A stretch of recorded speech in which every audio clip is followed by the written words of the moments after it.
here and get ready for the investigation now that the tactical situation has ended.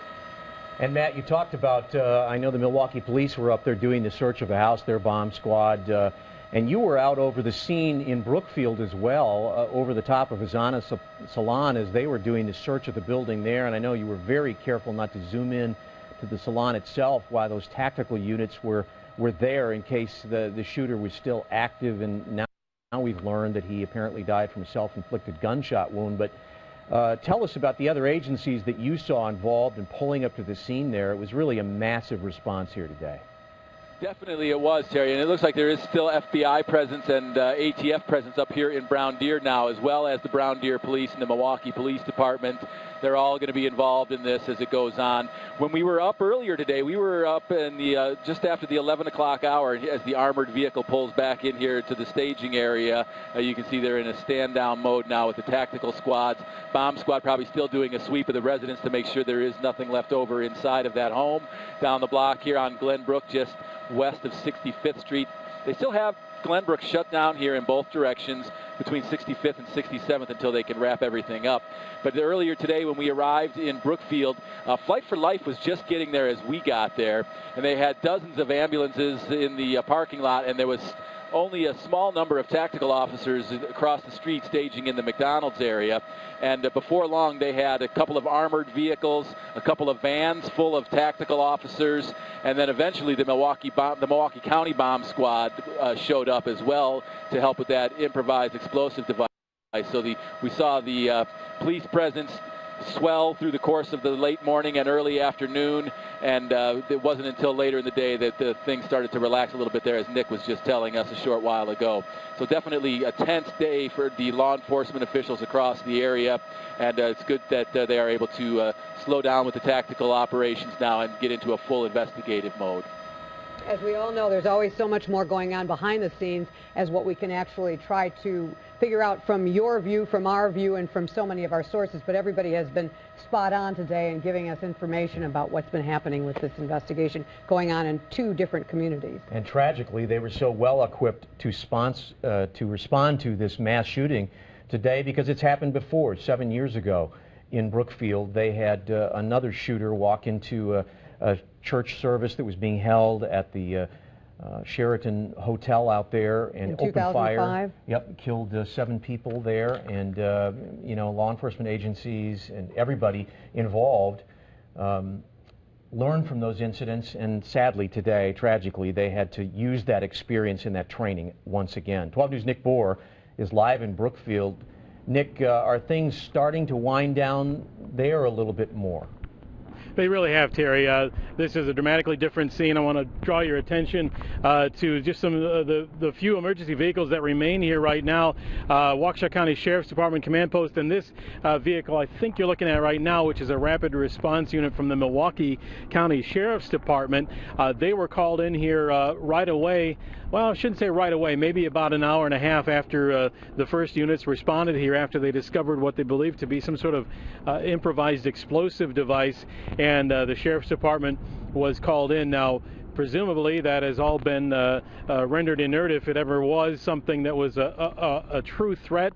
We hope to get more information on that shortly from the Brookfield Police Department as they hold a briefing later, but judging by the lack, I guess, of emergency vehicles right now, we can assume that all the danger that did exist inside the spa or outside there has certainly subsided for now. The police chief from Brookfield came here just a few minutes ago, if you didn't catch that, and confirmed, in fact, the death of the gunman in this case. He said that they weren't looking for anyone else and that the community is safe here, that they weren't concerned about there being any other threat now that the gunman had been found dead. That was the first confirmation that we got from the Brookfield police chief that the gunman had been killed. However, we of course had been reporting that earlier based on sources, but he did confirm the death as well. And again, we hope to have an update from the Brookfield Police Department a little bit later on as they give us us more details on this ongoing situation here. But as you said, Terry, things have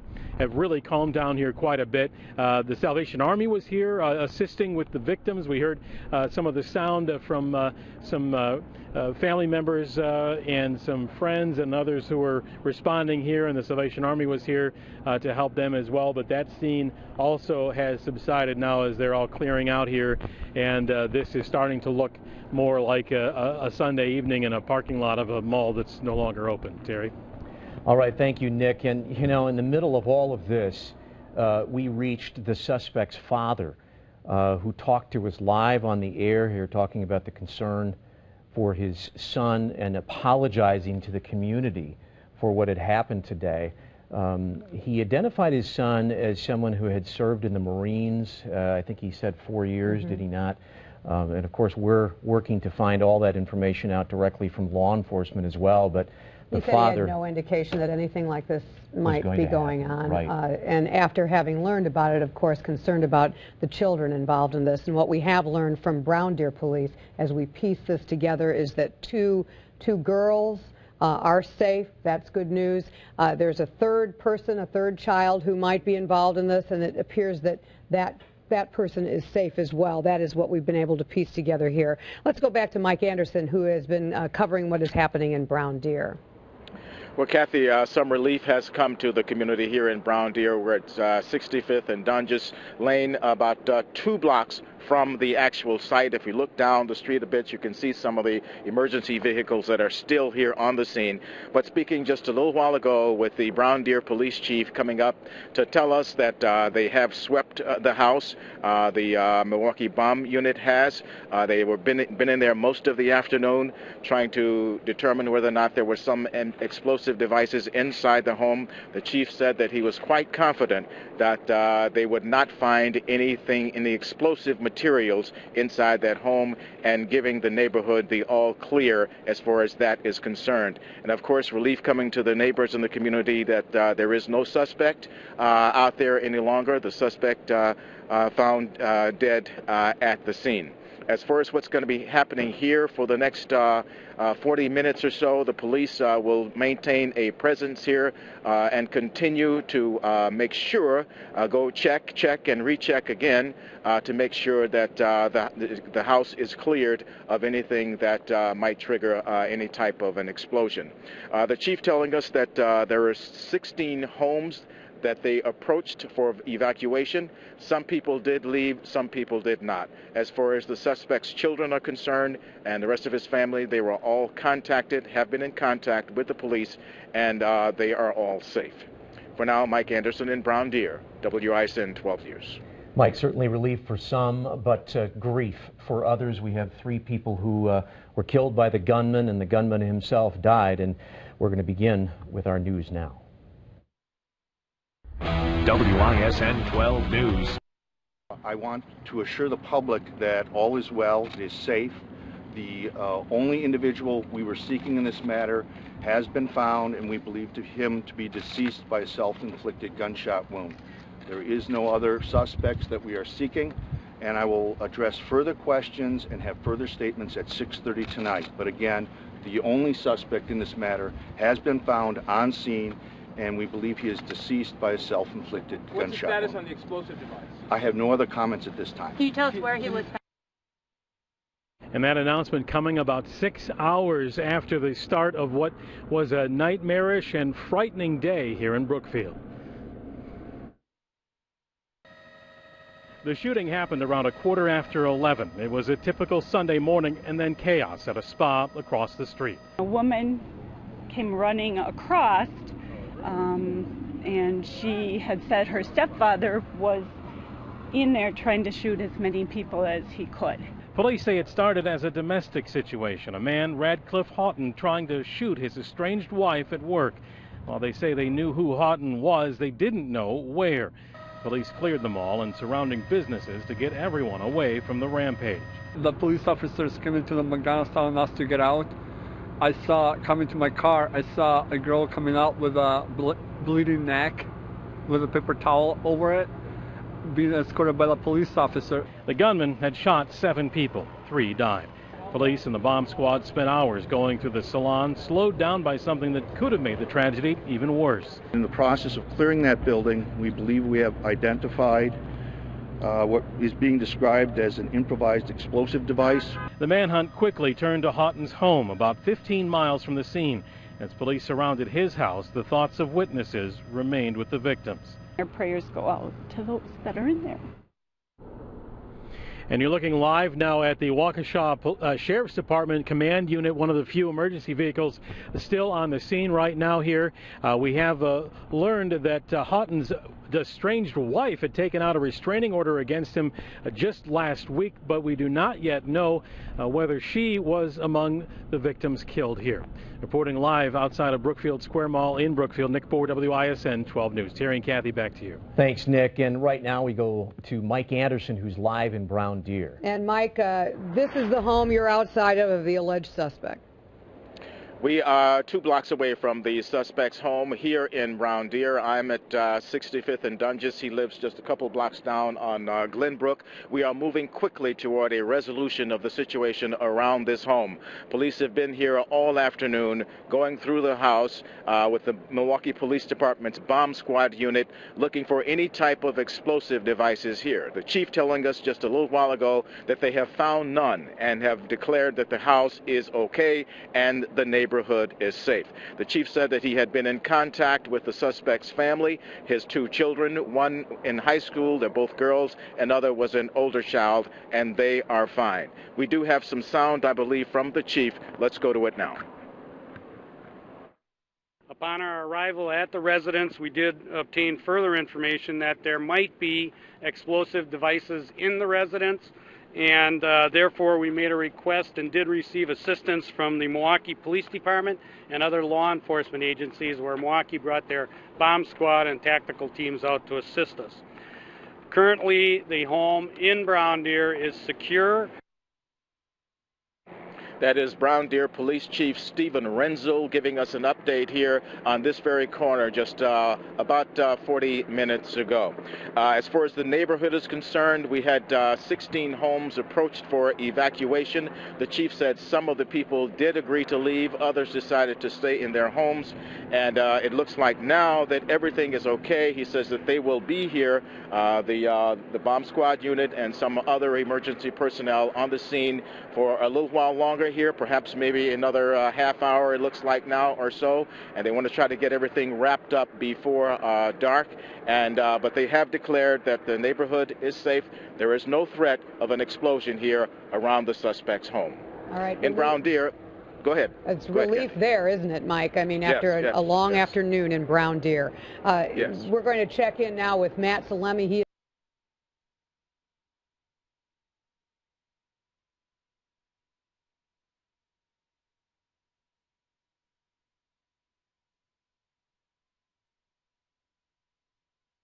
The terrifying moments after the shooting. Yeah, definitely. A lot of those witnesses and passerbys have kind of left the scene now, but a few hours ago there were tons of people here at the Brook Square Mall and also at the McDonald's, a couple of buildings down from the spa. I talked to several people who were just in the McDonald's having lunch when all of a sudden they heard sirens and the sound of gunshots, and then the police officers going into the McDonald's telling the store owners they had to clear everybody out of the store. And some of those people who were just with their families eating saw women coming from the spa who were bleeding and shouting for help. There was also, it's a beautiful day, beautiful Sunday in Brookfield, tons of people in the mall. They had put the mall on lockdown for a while because they didn't know whether or not the suspect was going into the mall. Talked to some people who were working in a similar type of spa in the mall who had tons of clients there getting their hair and just enjoying a day at the spa, and they had mall security coming in telling them that they had to close their doors and stay in there for quite some time. We also caught up with a few people, employees of the Boston store, who also had a store packed full of shoppers there who had to kind of get down and stay there and be told as well by their managers and security they couldn't go anywhere. They were blocking people off from coming into the mall, and they finally let some of those employees and shoppers kind of one by one get out of the mall as they were securing the scene here, and we caught up with some of those employees who just described those moments of being told, you know, there's a shooter across the street from them. Let's take a listen to them. We had several workers at the main door with walkie-talkies, with management contacting through the police telling us to shut down. That's what I heard, and we had to shut at one point we had everybody. You couldn't leave or come in. All the doors were locked. What was that like? It was. I felt really scared. I called my mom and I was like, Mom, I'm scared. Like, what do I do? And she's like, just stay calm and stay there. I mean, really, when you hear from your friends and family that they don't know where the shooter is, it's kind of like, well, what if he's in the mall with you? You don't know, and it's just, even though it's locked down, that's not going to stop someone that's angry from coming in. So it's just kind of like you're sitting there waiting, anticipating what's going to happen next. And that's one of the biggest reasons why they did lock down the mall, because there were so many people in there shopping or eating. They just didn't know where the shooter was going to go next. They were locked down for several hours. There was lots of people. Again, it's a very busy area here coming in to go shopping that had to be turned away to say we're closed for the day. Obviously, they are continued to be closed for the day. And again, people are kind of now realizing this situation is clearing. The police are starting to lift some of the securities here. So just kind of a long day for people here in the Brookfield area. Behind the scenes, you know, Shelby and Christina both know that what they have to do is try to notify next of kin, tell people what's happening with their relatives. We do continue our live team coverage with Shelby Croft. Shelby is live at Froedtert Hospital. And Shelby, Froedtert and Children's Hospital were on lockdown as police searched for the shooter. That's right. That was the situation here. But as with all of the scenes that we're seeing now, things are starting to return to normal and the hospital is no longer under lockdown. I want to talk a little bit about the victims who were brought here.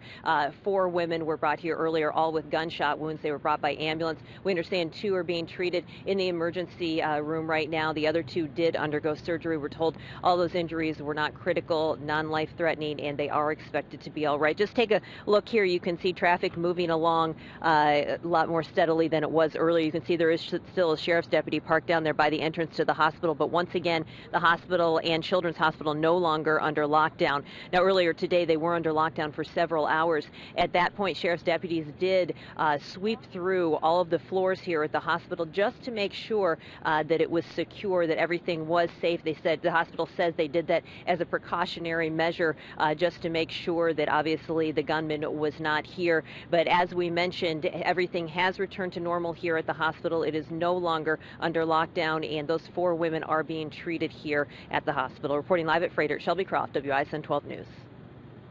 12 News has learned that a temporary restraining order was filed against Radcliffe Houghton, the suspect.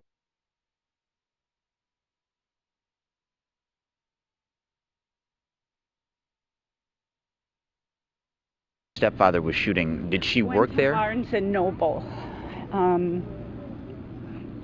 Did it sound like she worked at that spa, or how was it that she knew that he was in there? Kind of like they had an appointment there, and that she went there with her stepfather, ran to Barnes & Noble hysterical, like screaming, "Oh my God, my stepfather's in there shooting." And they said that he had a machine gun shooting as many people as he could. Did she offer any indication as to why he was shooting? No. No. And so as you sat there and you watched it, you came outside then and described what you saw. Right. What did you see when you got out here? We were out entering, and we saw the woman that was trying to reach her co-workers. There were only a few vehicles. Ambulance were just starting to arrive, and obviously there's quite a few that have been added, so not sure if they've caught him. Some remarkable witness accounts, and these were people who were basically in the Brookfield Square parking lot looking at what was going on across the street at the Azana Spa. About an hour from that point, when all the activity was centered on Brookfield, suddenly Brown Deer enters the picture. And 12 News' Matt Salemi is in News Shopper 12. And Matt, you started out in Brookfield over the Salon, but now you've ended up in Brown Deer, where some events played out there where the suspect lived. That's exactly right, Terry. Brown Deer Police, some federal authorities, and the Milwaukee Police Department and the Milwaukee Police Department's Hazardous Device Unit are all still here. It looks like they're having a final briefing as they wrap things up here on 65th Street at Glenbrook. The bomb squad truck is still here on the corner, and some more evidence that it's getting back to normal. Neighbors are now out mowing the lawn, and we hadn't seen any neighbors out through the course of this afternoon in the investigation. Now, they're just down the street from where the suspect lived.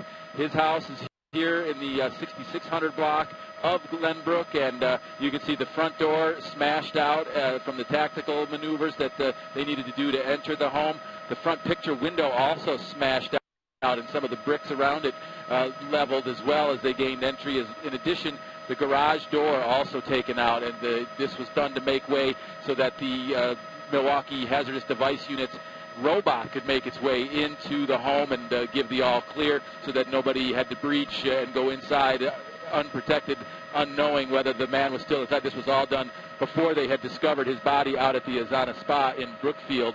And now, though, things are slowly getting back to normal here. The neighbors are moving around. They've been allowed back into their homes, the ones that did choose to go.